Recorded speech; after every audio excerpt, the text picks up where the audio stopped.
Chó cỏ Việt Nam đặc biệt như thế nào? Chó cỏ Việt Nam nghe tên có vẻ dân dã vậy thôi, chứ thực ra chúng thuộc một trong những dòng chó cổ xưa nhất trên trái đất. Suốt hàng ngàn năm qua, chúng đã sống gắn bó với người nông dân Việt Nam cùng trông nhà, giữ vườn.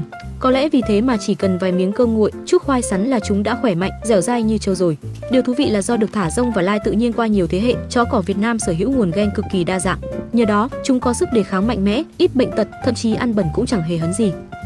Không chỉ vậy, chó cỏ còn nổi tiếng với khả năng đọc vị con người cực kỳ nhạy bén. Các nghiên cứu cho thấy, dù không hề được huấn luyện, chúng vẫn có thể hiểu được ánh mắt, giọng nói và cử chỉ của bạn tốt hơn hầu hết các loài động vật khác. Nói đơn giản, chỉ cần bạn